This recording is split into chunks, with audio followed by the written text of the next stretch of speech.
हाँ, तो आज अपन वेरी इंपॉर्टेंट टॉपिक फिर स्टार्ट कर रहे हैं, क्योंकि वाक्य शुद्धि जो भी पढ़ी अपन ने, वाक्य शुद्धि पढ़ने के साथ में शब्द शुद्धि पढ़ना पड़ेगा, वरना ओनली वाक्य शुद्धि पढ़ने का कोई अस्तित्व नहीं रह जाएगा। इसलिए शब्द शुद्धि पढ़ना है आपको, ठीक है, अच्छे से। 2 वीडियो के अंदर ये कंप्लीट हो जाएगी, क्योंकि इसमें थोड़े रूल मैंने बहुत ही शानदार तरीके से डीपली स्टडी कराई है इसके अंदर। क्योंकि शब्द शुद्धि का मतलब है पूरी हिंदी, क्योंकि हिंदी में जब रिटर्न पेपर होगा उसमें आंसर लिखेंगे तो किस में लिखेंगे, लैंग्वेज में, हिंदी में। और हिंदी में जब लिखेंगे तो ऐसे बहुत सारे शब्दों के मार्क्स कट जाते हैं।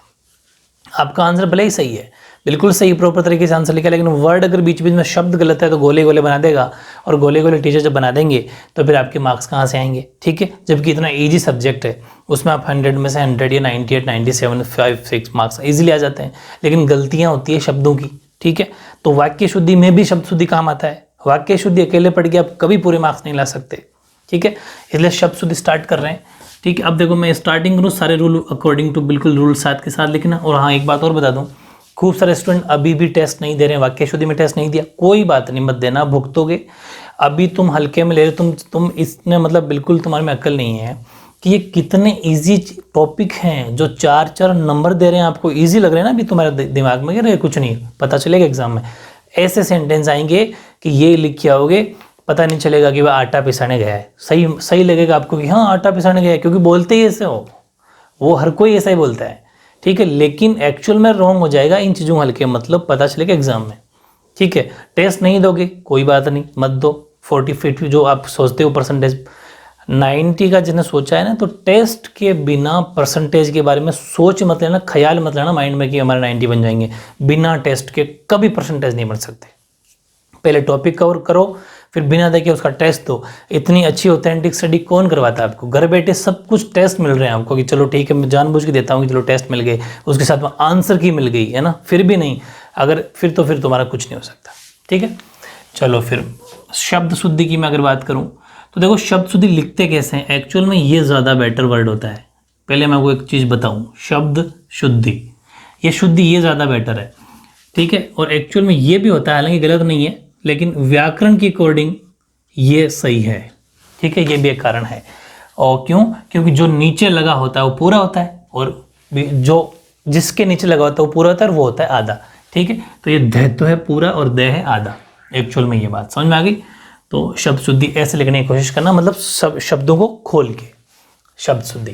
अब चलो शुद्धि से ही पहला रूल स्टार्ट कर लेते हैं। रूल नंबर 1 है कि अगर किसी शब्द के, पहला रूल इसी से स्टार्ट करते हैं, ठीक है। अगर किसी शब्द के, या फिर यदि लिख लो, यदि किसी शब्द के पीछे या बाद में, एक ही बात है, ठीक है, पीछे करण लग जाए, क्या लग जाए? करण, ठीक है।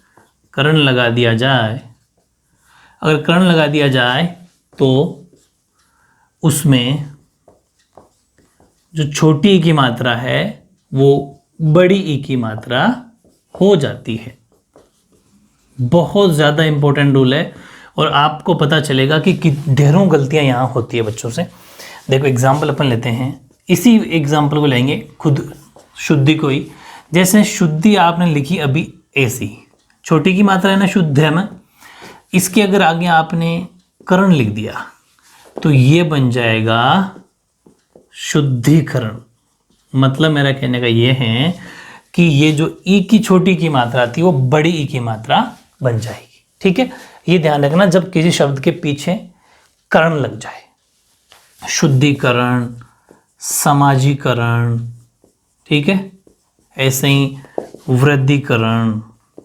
बहुत गलतियां होती है यहाँ पर, हर कोई इस वृद्धिकरण में छोटी की मात्रा लगाता है, बहुत गलतियां होती है, ठीक है। शुद्धिकरण, सामाजिकरण, वर्गीकरण, ऐसे ही आप और कोई जो भी शब्द आपके माइंड में आ रहे हो वो सब ले सकते हो, ठीक है। जैसे कि शक्तिकरण, ठीक है, भक्तिकरण, कितने ही शब्द हैं, ठीक है। शक्तिकरण, भक्तिकरण, एक केंद्रीकरण भी होता है। ये मतलब वो वर्ड लिख रहा हूँ जहाँ पर जो अपने बहुत ज़्यादा काम भी आते हैं और यहाँ पर बहुत ज़्यादा गलतियाँ भी होती है। तो वेरी वेरी इंपॉर्टेंट समझ में आ गया कि जब किसी शब्द के पीछे करण लगा दिया जाए तो छोटी की मात्रा बड़ी में कन्वर्ट हो जाती है, ठीक है। तो ये अपना फर्स्ट रूल। ऐसे सेकंड रूल देखो, वो भी बहुत इंपॉर्टेंट है, बहुत गलतियां करते हैं अपन। वो यूं है सेकंड रूल कि देखो, सेकंड रूल में ये है कि जिस शब्द में पूरी अच्छे से समझना, मैं अपनी लैंग्वेज में मैंने ये बनाए हैं रूल, तो वैसे आप लिख लेना। जिस शब्द में या प्रत्यय लगता हो, या प्रत्यय, प्रत्यय मतलब शब्द के पीछे लगता है, उपसर्ग जो शब्द के पहले लगती है, प्रत्यय जो शब्द के पीछे लगता है, मतलब या लगे, या प्रत्यय लगे ना, तो जो बड़ा ई है वो छोटा ई हो जाता है। मेरी बात समझ में आ रहा है? मेरी बात समझ में आ रही है आपके कि बड़ा ई छोटा ई हो जाता है कब? जब किसी शब्द के पीछे या प्रत्यय लगे। जैसा लाइक एग्जाम्पल अपने लिया कि मैंने कहा अच्छाई, अच्छाई, ठीक है। मैंने शब्द लिया लड़ाई, मैंने शब्द लिया ऊंचाई, ठीक है। मैंने शब्द लिया अच्छाई, लड़ाई, ऊंचाई, मिठाई, ठीक है। ये सारे वो शब्द है जिनमें बड़ा ई आ रहा है, बड़ा ई आए, उसके आगे या प्रत्यय लगना भी चाहिए। ऐसा नहीं कि बिना शब्द बने ही नहीं, बनना भी चाहिए। ये सब जानते हो आप, अच्छाइयाँ होता है, लड़ाइयाँ होता है, ऊंचाइयाँ होता है, मिठाइयाँ होता है, मतलब वही शब्द लेने हैं जिनमें या प्रत्यय लग सकता हो, ठीक है। जैसे कि इकाई। अब जैसे मैं बात करूं तो मैं जो कहना चाह रहा हूं ना, वो ये कहना चाह रहा हूं कि ई छोटा हो जाएगा। मेरी बात समझ में आ गई? मतलब जिस शब्द के पीछे या प्रत्यय लगे तो जो बड़ा ई है वो छोटा ई हो जाएगा। बहुत गलतियां करते हैं, पता ही नहीं चलता कब बड़ी लगा दी कब छोटी लगा दी, ऐसा थोड़ी ना होता है, रूल है, ठीक है। जैसे लड़ाई है तो लड़ाइयाँ, छोटा ई आ जाएगा, ठीक है। ऊंचाइयाँ, छोटा ई आ जाएगा। मिठाइयाँ, ठीक है, छोटा ई आ जाएगा। इकाइयाँ, ऐसे ये वही वर्ड ले रहा हूँ जो अपन बेसिकली बहुत ज़्यादा अपन यूज़ करते हैं, ठीक है। इकाइयाँ, तो समझ में आ गई, बड़ा ई का छोटा ई हो जाएगा, ठीक है। ये था रूल नंबर 2। ऐसे नेक्स्ट रूल देखो, वेरी इंपॉर्टेंट है। रूल नंबर 3 है ना, इसमें थोड़ा सा बात को आपको पहले समझना। कुछ एग्जाम्पल लेता हूँ फिर रूल लिखाऊंगा। जैसे आपने सुना होगा बहुत सारे वर्ड हिंदी में ऐसे होते हैं, जैसे अपन लिख देते हैं कनिष्ठ, ठीक है, और एक्चुअल में एक शब्द होता है कनिष्ठ। तो ध्यान रखना ये गलत है, ये सही है। मतलब ट नहीं आता, कनिष्ठ नहीं आता, कनिष्ठ होता है। मतलब ये एक प्रत्यय है, भी बताता हूँ। फिर ऐसे ही मैंने एक वर्ड यूज़ किया वरिष्ठ, वरिष्ठ नहीं आता, वरिष्ठ होता है, ठ। मतलब लास्ट में जो ष्ठ प्रत्यय लग रहा है, ये ध्यान रखना, ये जो ष्ठ प्रत्यय है, ठीक है, पूरा लिख देता हूँ। प्रत्यय कौन सा? ष्ठ, ट होता ही नहीं है, ष्ठ आधा श और ठ है, ठीक है। आधा श और ठ प्रत्यय जब लगता है तो ध्यान रखना उसके आगे कभी भी तम नहीं लगता। प्रत्यय ष्ठ प्लस तम कभी नहीं होता, ठीक है, कभी नहीं होता, ये ध्यान रखना। यानी ष्ठ प्लस तम कभी नहीं होता, कहने का मतलब ये है, पहली बात तो ये ट नहीं होता, ष्ठ होता है, वो डाउट क्लियर। और भी ले लेता हूँ, जैसे घनिष्ठ है तो घनिष्ठ नहीं होता, घनिष्ठ होता है, ठ। बहुत बड़ी गलतियाँ, ये बहुत बड़ी छोटी मोटी गलतियाँ नहीं है, ये बहुत सारे शब्द गलत हो जाते हैं। ऐसे ही मैं एक वरिष्ठ लिया, कनिष्ठ, कनिष्ठ। हाँ, अब मेरी बात सुनो, अब ये रूल, इस रूल पे अब आता हूँ। अब ये रूल ये कहना चाह रहा है कि जो आपने जैसे अब ऐसे लिखते हैं खूब कि वरिष्ठतम, वरिष्ठतम कुछ नहीं होता, वरिष्ठ के आगे तम तम आता ही नहीं है, वरिष्ठ ही सही है। मेरी बात समझ में आ गई? मतलब मेरे कहने का है कि अगर आप ऐसा लिखते हो तो ये गलत है, वरिष्ठतम नहीं होता, वरिष्ठ ही होता है, समझ गए? वरिष्ठतम नहीं होता, वरिष्ठ होता है। घनिष्ठतम नहीं होता, घनिष्ठ ही होता है। तो दो बातें सीखने को मिली, क्या? कि एक तो ष्ठ के बाद, ष्ठ प्रत्यय के बाद में तम नहीं आता, ठीक है। दूसरी बात ट नहीं आता, ठ आता है, ठीक है। तो ये बहुत बड़ा रूल है। घनिष्ठ, कनिष्ठ, वरिष्ठ और इनके आगे तम बिल्कुल नहीं आएगा, क्योंकि ये खुद शब्द इतने अपने आप में इंपॉर्टेंट है। श्रेष्ठ, ये तो अपन शब्द वाक्य शुद्धि में भी कर चुके, श्रेष्ठ। अब इसके अगर आप श्रेष्ठतम लगा देते हो तो बिल्कुल गलत है, क्योंकि श्रेष्ठ खुद ही अपने आप इतना पावरफुल या फिर इतना बड़ा शब्द है कि उसके आगे तम लगाने की जरूरत नहीं है, वो गलत हो जाता है, होता ही नहीं है, शब्द ही गलत है वो, ठीक है। तो श्रेष्ठ, घनिष्ठ, वरिष्ठ, ठीक है, कनिष्ठ, ट नहीं आता, ठ, और आगे तम भी नहीं लगता, ठीक है, ओके। एक बहुत इंपॉर्टेंट रूल है जो बहुत कॉमन रूल है लेकिन गलतियां बहुत होती हैं, हालांकि उसके शब्द फिक्स है, 4-5 शब्द होते हैं जो बेसिकली यूज होते हैं, और वो आपका रूल नंबर 4 कहलाएगा। वो ये है कि सबसे पहले तो आपको ये पता होना चाहिए कि ये रू है छोटा, ये क्या है, छोटा रू है, ठीक है। और एक होता है बड़ा रू, उसमें क्या होता है, ऐसे घुंडी गांठ वाला ऐसे बनाए, उसे घुंडी वाले शब्द बोलते हैं। लिखा था घुंडी वाले शब्द कौन कौन से होते हैं, ये बड़ा है, ठीक है, ये ऐसे, यानी कि ये छोटा रू होता है, ये बड़ा रू होता है। यानी कि ऐसा मान लो कि इस रू में कंटिन्यू ऐसा ऐसा घुमा देते हैं, लेकिन इसमें अलग से ऐसे, समझ पा रहे हो, ऐसे लिखना पड़ता है। तो ये छोटा रू और ये बड़ा रू है, इन दोनों में बहुत बड़ा फर्क है। इससे शब्द बहुत बनते हैं, जैसे कि मैंने एक वर्ड यूज किया गुरु और एक वर्ड यूज किया गुरु, तो ध्यान रखना गुरु ये सही है, गुरु गलत है। मतलब ये शब्द याद करने पड़ेंगे, कोई रूल नहीं होता इसका, छोटा रू बड़ा रू, ठीक है। 5-7 शब्द जैसे मैं लूँ, रूप, रूप में बड़ा रू आएगा, छोटा रू नहीं आएगा, ठीक है, छोटा रू गलत है। ऐसे ही अपन बात करें ज़रूर, ज़रूर में रू बड़ा आएगा। ऐसे ही बात करें रुद्र, ठीक है, रुद्र में छोटा आएगा, बड़ा रू नहीं आएगा, सॉरी, छोटा रू आएगा, ठीक है। मतलब कि अगर ऐसा आप लिखते हो तो वो गलत है। ऐसे ही बात करें अपन रुपया की, तो मैं एक ये कहना चाह रहा हूँ आपको, रुपया में छोटा रू आएगा।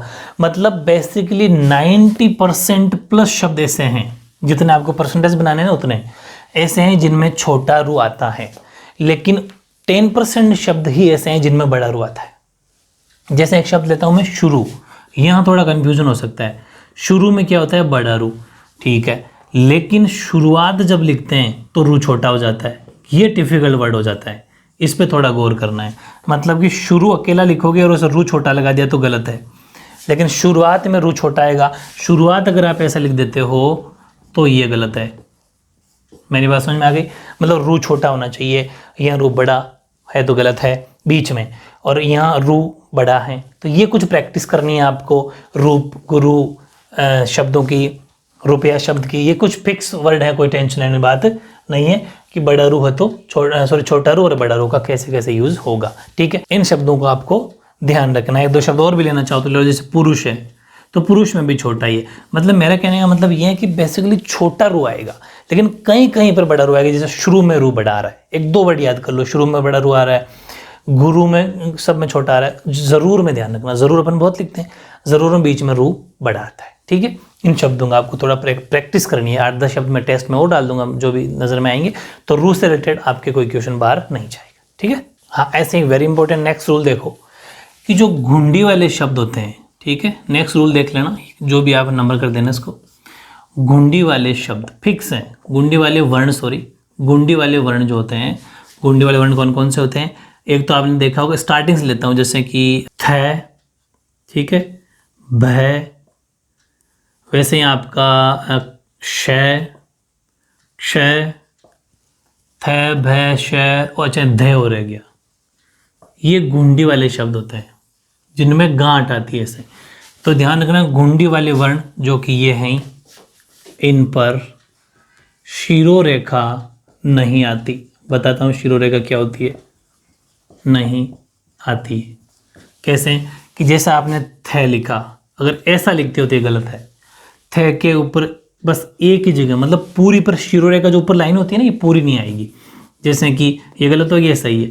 जैसे अपन ने कहा कि ध, तो ध को ऐसे लिखा जाता है, श तो श को ऐसे लिखा जाता है, क्षय इसको ऐसे लिखा जाता है, ठीक है। और कौन बच गया, भ, तो भ को ऐसे लिखा जाता है।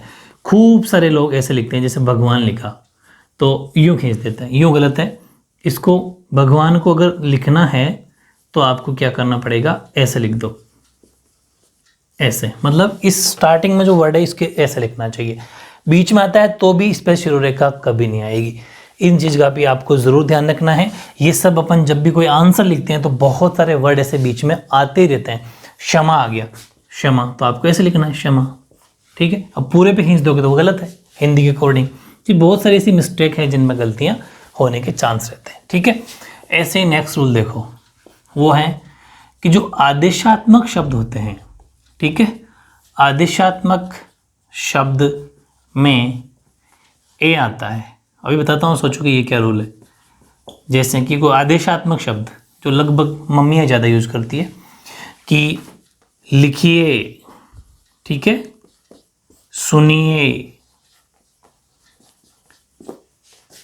देखो अब यहां पर क्या है कि अपन जो गलतियां करते हैं वो ये करते हैं कि इस लिखिए को खूब सारे स्टूडेंट ऐसा लिख देते हैं, लिखिए, गलत है, ए आएगा।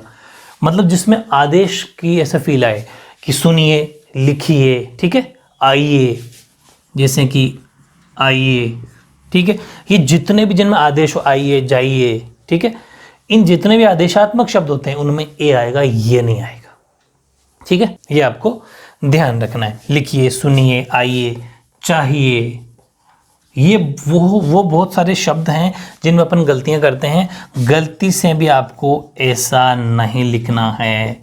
चाहिए में भी बहुत जने ऐसा लिखते हैं, चाहिए, गलत है, चाहिए, आइए, लिखिए, सुनिए, पढ़िए, ये जितने भी वो रूल हैं, मतलब जो वो शब्द हैं जो आदेश का काम करेगी, पढ़िए, लिखिए, सुनिए, जाइए, आइए, ये जितने वर्ड में आदेश निकल के आता हो उन सब में ए आएगा, ये नहीं आएगा, ठीक है, ओके। ऐसी एक वेरी इंपॉर्टेंट रूल और है जिसमें अपन कॉमन गलती कर ही देते हैं, छोटी छोटी गलतियां होती है।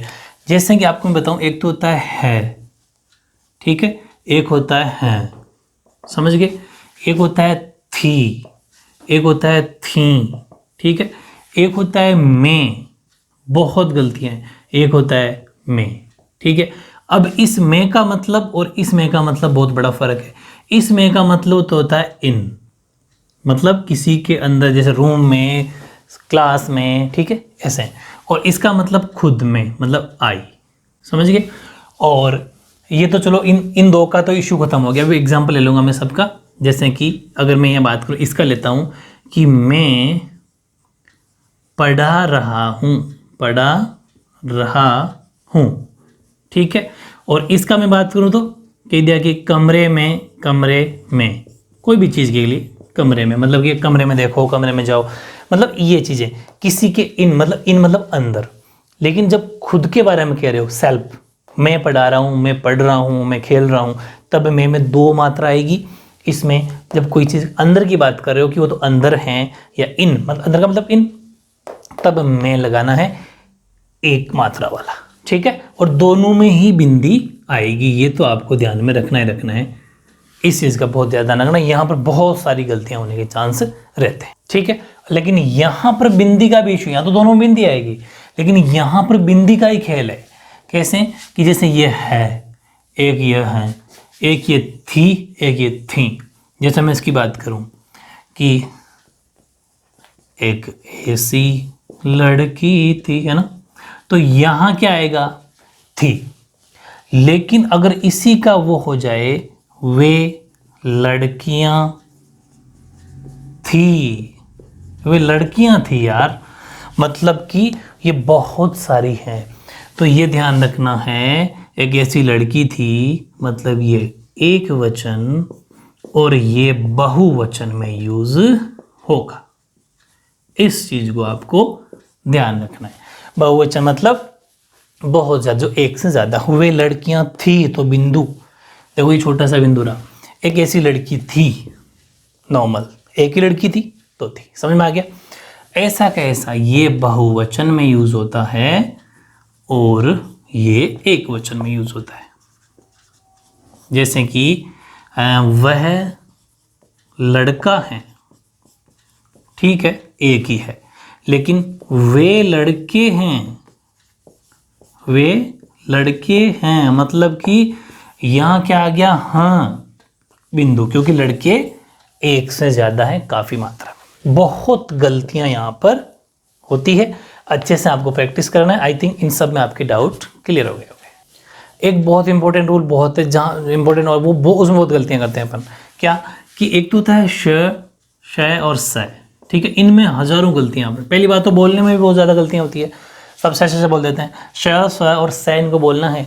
दूसरी बात, इनमें जो गलतियां होती है उनकी चांस बताऊँ क्या है, कि इनको मैं एक बहुत शानदार तरीका लेके आया हूँ आपके लिए, कि इनको जब भी आपको पढ़ना, आपको नंबरिंग कर लो इसको। हमेशा ये 1 नंबर पे आएगा, ये 2 पे और ये 3 पे।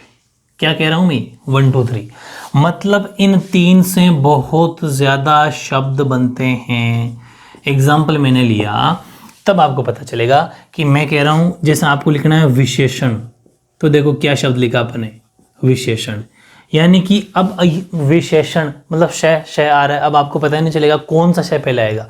तो इसके लिए हिंदी में नंबरिंग है, इसको आप नंबर 1 पे आएगा, ये नंबर 2 पे आएगा, चाहे कितनी 3 वाला नहीं आ रहा तो कोई बात नहीं, अगर होता तो इसके बाद में आता।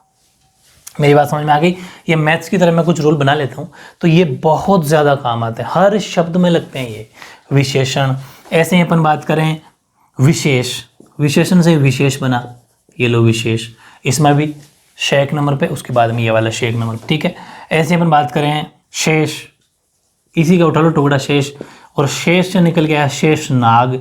तो ये कैसे भी हो शय का कन्फ्यूजन दूर हो जाना चाहिए, वरना ये शय पहले ये बाद में कन्फ्यूज होता है कौन सा था। हालांकि अभी ये आपकी थोड़ा क्या प्रैक्टिस में शब्द है, इसलिए आपको लग रहा है कि यार ये तो सही होते हैं हमारे। हाँ, ऐसे शब्द खूब सारे होंगे जब आपके गलत भी होंगे, ठीक है। ऐसे मैं शब्द ले लूँ अगर शासन, शासन, अब देखो शासन, तो यहाँ पर क्या हुआ, यहाँ पर ये हुआ कि ये 1 और 3 काम आ गया, मतलब ये आगे पीछे भी आ जाते हैं। जैसे ये जो चारों थे ना, ये 1 2 पे थे, ये तो शय और शय पे ही थे। रूल वैसे एक्चुअल में ये है 1 2 शय पे हो गया, और ये तीनों वाला इसमें काम आएगा। शासन बोल दिया, ऐसे ही आप कहो दो कि शासकीय, शासकीय, शासकीय, ये इन 2 शय का खेल है, शासकीय, ठीक है। ऐसे खूब सारे वर्ड होंगे, शासन, शासकीय, शासक, ठीक है। तो इन सब शब्दों को भी आपको माइंड में रखना है कि कौन सा शय आगे पीछे आएगा, इनको जरूर ध्यान रखना, वरना यहाँ पर शय और शय भरने में दिक्कत हो जाएगी। शासक, शासकीय, शासन, विशेषण, विशेष, ये सब इन शय का भी अपन को ध्यान रखना है, ठीक है। वेरी इंपॉर्टेंट रूल है आपका ये। ऐसे ही इसी में एक और है, हाँ वो भी लिख लेना, कि जैसे स सम भी होती है वैसे, लेकिन बेसिकली स उपसर्ग लग जाए, मेरी बात समझना, स उपसर्ग लग जाए तो ये रूल ऐसा हो जाता है, स इसके बाद में शय और स। मेरी बात समझ गए? जैसे एग्जाम्पल हुआ सशक्त, अब देखो ये स एक नंबर पे, फिर ये 2, ऐसा मान लो कि स पहले आएगा तो ये नंबरिंग यहाँ से मत करो, यहाँ से कर दो, नंबरिंग वही रहेगी 1 2 3, तो स पहले उसके बाद 1 2 3, ठीक है। सशक्त, ये इस ध्यान रखना, स इस पहले आ जाएगा जब क्या हो उपसर्ग की तरह काम में आए स, तो नंबरिंग वही रहेगी, उससे पहले स भी आ जाता है। ऐसे ही एक शब्द और है सम, जब सम उपसर्ग लग जाए, सम उपसर्ग, जैसे मैंने वर्ड यूज किया संश्लेषण, ठीक है, संश्लेषण, तो ध्यान रखना शय वही 1 नंबर पे हैं और वही शय 2 नंबर पे हैं, तो इन रूल का भी आपको ध्यान रखना। अब आप सोच रहे होंगे कि सम यहाँ पर कहाँ पर है, बिल्कुल सही है, स के ऊपर जो अनुस्वार लगाते हैं तो वो उसका मतलब सम उपसर्ग ही होता है, ठीक है। तो संश्लेषण, ऐसे खूब सारे शब्द इनको अलग से लिखना है और प्रैक्टिस आपको करनी है, ठीक है। हाँ, नेक्स्ट रूल देखो वो है रेखा, और बहुत गलतियां यहाँ पर होती है, क्या कि जैसे ये र है, पूरी बात सुना है ना, इस रे का अपन अंकन कैसे करते हैं, मेरी बात सुना, कैसे लिखते हैं इसको, कहाँ लिखते हैं इसको अंकन, तो मैं आपको सिखाता हूँ रेखा अंकन। बहुत सारे शब्द बनते हैं इससे, तो एक पहले इसका नोट लिख लो कि लिखना इसको कैसे है, ठीक है, कहाँ लिखना है, रेखा अंकन, हेडिंग लगा सकते हो रेखा अंकन, और उसमें लिख देना कि रेखा अंकन, या फिर एक काम करो पहले शब्द से समझाता हूँ। जैसे मैंने एग्जाम्पल लिया पुनर्गठन, पुनर्गठन, अब मेरी बात सुनो, पुनर्गठन, मैंने बोला क्या, पुनर, मतलब मैंने ये बोला पुनर और फिर गठन। अब पूरी बात को समझना कि इसका मतलब ये है कि इस रे का अंकन जो है, और रे को जहाँ आप बोल रहे हो, रे को आप जहाँ बोल रहे हो, मतलब रे का अंकन, इसके आगे लिखना कि रे को जहाँ बोला जाता है, रे को जहाँ बोला जाता है उसके ठीक आगे वाले वर्ण जो स्वर युक्त होना चाहिए, अभी बताता हूँ स्वर युक्त और बिना स्वर का, स्वर युक्त आने वाले वर्ण के ऊपर लगता है, ये बात आपको समझ। स्वरयुक्त का मतलब पूरा शब्द होना चाहिए, मात्रा पूरी होनी चाहिए, मतलब वो वर्ण पूरा होना चाहिए। जैसे ग पूरा है, ये ग अगर आधा है ना तो फिर आगे रूल बनेगा, उसको बता दूंगा वो भी।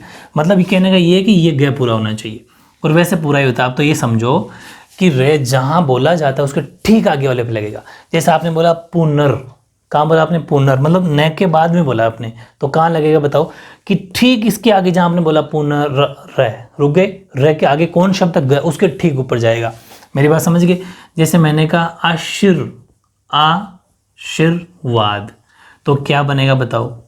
आशीर, लेकिन व के ऊपर है, और आप लोग जो गलतियां करते हो ना, हर कोई गलतियां करता है, वो ऐसे लिखता है आशीर्वाद, ये गलत है। आशीर्वाद आएगा, मतलब कि रे कहाँ लगेगा? जहां बोल रहे हो उसके ठीक आगे, आशीर्वाद, मतलब वैसे पहले बोल रहे हो आप, वैसे पहले बोल रहे हो तो वह पर लगेगा, जिस शब्द से पहले उसी शब्द पे लग जाएगा, ठीक है। या फिर ये मान लो कि रे जहां बोला जाता है उसको ठीक आगे, मतलब रे आपने यहाँ बोला, उसको ठीक आगे जो भी शब्द होगा उसके ऊपर लग जाएगा। ऐसे ही पुनर्गठन, पुनर्जन्म, पुनर तो जय के ऊपर आएगा, ठीक है। आशीर्वचन, आशीर्वचन देखो दिखने में अलग दिखेगा, लेकिन एक्चुअल में सही शब्द क्या है? ये है पुनर्जन्म, आशीर्वचन, ठीक है। आशीर्वाद, पुनर्गठन, ये इन शब्दों का आपको बहुत बहुत ज़्यादा ध्यान देना है, और ये चलते ही यूज होते हैं अपने पूरी थ्योरी के अंदर। चलो ऐसे एक शब्द और लिखना चाहता हूँ, और लिख लो, अंतर्देशीय, अंतर्देशीय। अब देखो अंतर्देशीय, अंतर आपने बोला क्या? अंतर, तो जहां रे बोला उसके तय के बाद में बोला, तो तय के बाद में जो भी शब्द होगा उसके ऊपर लग जाएगा। मतलब आपने जैसे यहाँ पर न के बाद में बोला, तो न के बाद में जो भी शब्द हैं गए उसके ऊपर लग जाएगा। तो इन चीज़ों पे आपको पूरा फोकस करना है। ऐसे एक बहुत ही प्यारा सा रूल और है जो आपको पता भी नहीं होगा, ऐसा रूल है जिसमें अपन चलते ही गलतियाँ कर देते हैं। वो क्या है कि एक रूल वो ये है कि जो टेढ़े मेढ़े वर्ड होते हैं, पूरी बात सुना, टेढ़े मेढ़े वर्ण, पहली बात तो ये समझनी पड़ेगी कि टेढ़े मेढ़े वर्ण होते कौन से हैं, ठीक है। तो टेढ़े मेढ़े वर्ण फिक्स लिखा देता हूँ मैं, आपको याद कर लेना। छः के नीचे ये हमेशा 6 टेढ़े मेढ़े वर्ण कहलाते हैं, ठीक है। द, फिर ट, ठ, ड और है, सॉरी वो ढ भी होता है, ट वाली तो पूरी लाइन ही है। खैर छ, द, ट, ठ, ड, ढ है, समझ गए? ये फिक्स है बस, ये टेढ़े मेढ़े वर्ण के नाम से जाने जाते हैं हिंदी व्याकरण के अंदर, ठीक है। हिंदी व्याकरण में ये कौन से शब्दों के वर्णों के अंदर जाते हैं? टेढ़े मेढ़े वर्ण, ठीक है। तो मैं क्या कहना चाह रहा हूं, अब इस रूल की शुरुआत करते हैं कि स्वर रहित टेढ़े मेढ़े वर्ण, ठीक है, प्लस र, तो हमेशा र 2 पाई में आ जाता है, मतलब नीचे आ जाता है, ऐसा 2 पाई बोलते हैं इसको व्याकरण में, 2 पाई। अभी सिखाता हूँ क्या कहना चाह रहा हूँ। टेढ़े मेढ़े वर्ण में से कोई भी वर्ण हो, ठीक है, इनमें से 2, 2, 4, 2, 6, 1, 7 में से, इनमें से कोई भी टेढ़े वर्ण में से कोई भी वर्ण हो और उनके बाद में र हो, तो वो र कौन सा? ये जो भी इनके बाद में र है वो हमेशा नीचे आ जाता है। जैसे कि आपने यूज़ किया, अच्छा मैंने वर्ड यूज़ किया स्वर रहित। स्वर रहित का मतलब है, इसे पीछे वाले रूल में मैंने वर्ड यूज़ किया था स्वर रहित। स्वर रहित का मतलब है जिसमें मात्रा नहीं होती। जैसे कि ये ट है, तो ट अभी ये स्वर युक्त है, मतलब इसके अंदर स्वर सहित है, स्वर है। कैसे? कि ये ऐसा है, इसमें एक ही मात्रा है, तब जाके टे बना होगा। लेकिन अगर टे पहले से ही ऐसा है तो ये स्वर रहित है। ये बेसिक बातें बता रहा हूँ, ध्यान देना। जबकि ये वाला टे स्वर युक्त है, मतलब स्वर की विद स्वर है, ये विदाउट स्वर है। मेरी बात समझ में आ गई? इन चीज़ को ध्यान रखना है। आधा टे जो होता है उसमें स्वर नहीं होता, मतलब उसमें कोई मात्रा नहीं होती, जबकि यह वर्ण जो टे है वो स्वर युक्त है, ठीक है। तो स्वर रहित होना चाहिए, क्योंकि रहित होना क्या है? स्वर रहित ही होता है। देख लो सब में मैंने ऐसा किया है, स्वर रहित ही होता है। और इनके आगे अगर र है और फिर ये क है, तो बताओ क्या शब्द बना? दिमाग में आ गई होगी। इस ये रे यहाँ जुड़ गया, मतलब ये ट्रक, मतलब ये नीचे लग जाता है, तो टे में रख जुड़ा तो ट्रक बन गया। ऐसे खूब सारे वर्ड है, जैसे कि आप यूज करोगे ड्रामा। अब ड्रामा कैसे बना? कि ड है टेढ़ा मेढ़ा वर्ण, इसमें क्या ड्र है, या ऐसा मान लो कि ड में ड्रा होगा, ये ऐसा था, तो इसमें हुआ क्या? इसके अंदर आपने ड्रे मान लो, चलो ड्रे में आपने वर्ड यूज किया रामा। मेरी बात समझ गई? तो ये बन गया, ये जो रे था वो बन गया ऐसा, तो इसमें जुड़ के रे तो नीचे लग गया, आ की मात्रा लग गई, तो ये बन गया ड्रामा। आपको खैर संधि विच्छेद पे जाना है कि आपको शब्द पहचाने। ड्रामा, ठीक है, ड्राई, राष्ट्र, ये वो शब्द हैं जिनमें नीचे रह से 2 पाई में आ जाता है, ठीक है। एक जगत श्रेय भी होता है, जगत श्रेय, ठीक है, ऐसे 2 नीचे आ जाएगी, जगत श्रेय होता है, वेरी इंपॉर्टेंट, बहुत बार पूछा गया है, इसको ध्यान रखना, जगत श्रेय। एक होता है हास, ऐसा भी देखा होगा आपने, ऐसे नीचे, ठीक है, ये हो गया हास। तो इन चीजों का आपको ध्यान रखना है कि जो टेढ़े मेढ़े वर्ण होते हैं और उनके बाद में अगर रहे हो तो नीचे 2 पाई में आ जाता है। तो खूब रूल लिख लिए अपने। नेक्स्ट में मैं आपको क्या करूंगा, और कोई बचे तुझे और रूल में आपके लिए सिलेक्ट करके रखूंगा और ढेरों एग्जाम्पल भी उसी में अपन रख लेंगे। तो 2 वीडियो में बहुत ज़्यादा इंपॉर्टेंट ये आपका टॉपिक है ये, ठीक है, इसको हल्के मत लेना। फिर इसका टेस्ट ईमानदारी के साथ टेस्ट देना, तो इसकी ताकि शब्द शुद्धि, वाक्य शुद्धि दोनों चैप्टर कवर हो जाएंगे आपके। इसके साथ में हिंदी में कोई भी मिस्टेक आपकी नहीं होगी। टेस्ट देते रहना, नहीं देने वाले फिर ये सोचना कि मार्कशीट कैसी बनेगी, मुझे बार बार कहने की जरूरत नहीं है। मैं देख रहा हूँ टेस्ट में रिस्पॉन्स कुछ नहीं बच्चों का आ रहा है। मॉर्निंग में 4 बजे मैंने देखा था कि खूब सारे स्टूडेंट अब नहीं उठ रहे हैं 4 बजे। कोई बात नहीं, मत उठो बेटा, सोते रहो, मस्त सोना अच्छी बात है, ठीक है। तो आप सोते रहो, परसेंटेज भी आपके वैसे ही बनने वाले, ठीक है। ओके, तो पढ़ने वाले मेहनत करो, टेस्ट टाइम टू टाइम दो, ठीक है। बेस्ट ऑफ लक मेरी तरफ से, ओके।